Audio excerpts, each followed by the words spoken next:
Hi love, welcome back to my galley with Galley Gourmet with Jay. Today we're making fish and chips, one of my favorite, and I think it's about everyone's favorite in my family. So we're going to get started today with the batter. We're going to start with that first because what we want to do is make the batter. We're going to put it in the refrigerator and let it get to know each other. Just like most foods, you want everything to combine. So what we're going to do is start with cornstarch. We're going to put this in a shallow bowl. We're actually, just be careful what you want to do. It gets all over the place. We're going to use about a half a cup of this, maybe a little bit more. It's about a half a cup. And you want to avoid this, but it happens. And of course, at the time I don't have an apron on, things are going to fly. We're going to add a couple tablespoons of flour. There we go, heaping spoons. And now to this, we're just going to add some salt and some black pepper. Give this a little stir, mix it all up. And then in this bowl, we're going to add about 2 to 3 cups of flour. Notice this time I'm putting my hand over so I don't make a mess. And then one of my favorite seasonings, Chesapeake Bay, has such great flavor. We're going to add a couple tablespoons of this and then 2 cups of beer.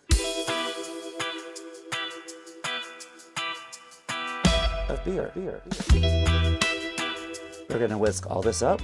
What we're doing is we're looking for a loose batter. We don't want it too thick and we don't want it too thin. It's just going to be kind of like this. Now we're going to pop this into the refrigerator, let this sit in there. So I found this gadget and I actually love it. It's a fry cutter. You can put the vegetables in here, you can do anything with it, but it makes cutting potatoes so much easier. Usually you would have to sit here, slice off the end so you have a nice sturdy piece, slice, slice, turn, slice, slice. All I have to do is stick this in here and let it go. Just that simple. Look, we have fries. How cute is that? Now sometimes because of the size, it may not fit all the way. You might have to cut off the end in order for it to go all the way in. But then you just push the button and you have fries. Ta-da! I have a bowl with water. We're going to take our beautifully cut fries with my fabulous little machine here. And we're going to put them in here and we're going to rinse these. And this is going to take a couple times. It'll probably be about 2 to 3 times that we're going to rinse these. So just toss them. You can see the water's a little murky. So we're going to come over, empty that water out, replace it, empty it out. And now you can already see the water's clear. So these are good to go. Now what we're going to do, I have pot of boiling water. We're going to add some salt to this and we're going to drop our fries in here. We're going to boil this until they're slightly soft. We're not going to cook them all the way through like we're going to make mashed potatoes or anything. We're softening these up. A lot of people do a two-way process, which is you fry on low heat, take them out, let them sit, crank up the heat and then fry again. This way we're just boiling them and we don't have to do the double fry. Less grease, a little healthier. A little bit. Okay, I did a little cleanup and I figured it's time to put my apron on. Although now I'm done with all the flour stuff. Next, we have this beautiful grouper. The privilege of living on the Gulf Coast, we have beautiful grouper all season long. This happens to be red grouper. This is already cleaned. The bones are out. The skin is off. So there's not much work I can do. I just want to go through here and just make sure the bones are out. And then I'm just going to slice this. Just make this where it's either you can pick it up with your finger or you can use a knife and forks kind of size. Now we get to the ends. I leave that like that. This one is kind of cool. It's kind of divided. It's a little divided already. So I'm just going to take this and I can make extras out of this. These are pretty thick, nice size. Actually, I might leave that one whole. And I'm going to take this one and just cut these right in half. Now what I want to do is lay these out. I'm just going to add a little salt to these. Doesn't need much because there's a lot of flavoring in the batter. Okay, these potatoes look good. Now we're going to take this off and we're going to drain them. And we're just going to put them on the sheet tray, let them hang out for a little bit, dry up.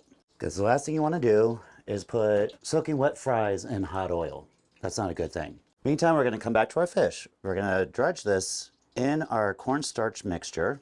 You want to make sure you get all the way around. Tap it like a little baby's butt. get a little excess off and drop her in. They're gonna go swimming for a little bit. Again, we're just gonna keep going. Make sure you get it in there. Yep, I'm happy I'm wearing my apron again. It's a messy job, but someone's gotta do it. Just push these guys down, let them swim around for a little bit. I'm gonna wash my hands and I'll be right back. So while we're waiting for the oil to heat up, I'm almost there. But here's a fun fact. I was always kind of curious where fish and chip actually came from. So I've learned by looking this up, fried fish came first from Portugal back in the 1500s, I believe. They brought it over to the Brits, and then they found out that they could fry potatoes. So then, fish and chips. But rumor has it, fish and chips didn't actually come from the Brits, it actually came from Northern Ireland because they had a wood farm area that they had a pub called Chip. The cook there made fish and chips. It's a cute story. I don't know how true it is, but I like that story. It's kind of cute. If you know a different story or you know something, let me know. Love to hear about it. Okay, these fries seem that they've cooled down and dried. We're just gonna drop them right into the oil. I love that sound. They're just getting a nice little jacuzzi sauna day. They're gonna come out nice and crispy and refreshed. You know, kind of like when you go to a sauna, you're all happy.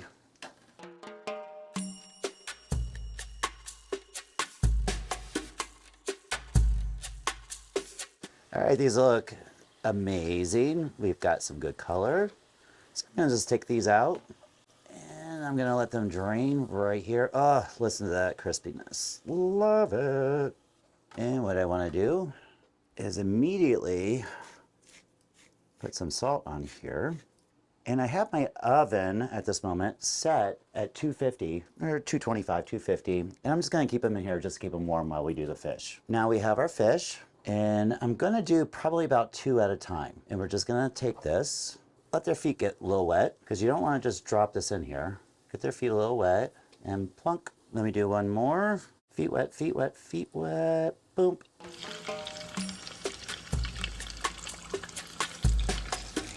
So our fish looks fantastic.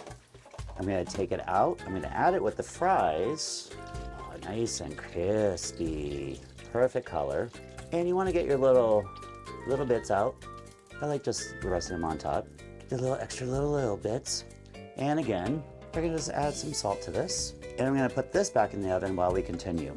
Fish doesn't take long, but you just wanna make sure you get just a nice golden brown. So we got all the fish out. Again, we're just gonna add some salt, a little extra salt. We like salt. And now it's time to plate. Super excited.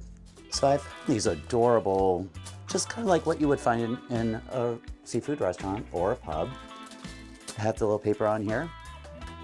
And we're just gonna stack this up, just like what you would see in an Irish pub or a British pub. Get a couple pieces of fish. I love crunchies. You've gotta put the crunchies on here. So, so, so good. We've got some tartar and ketchup.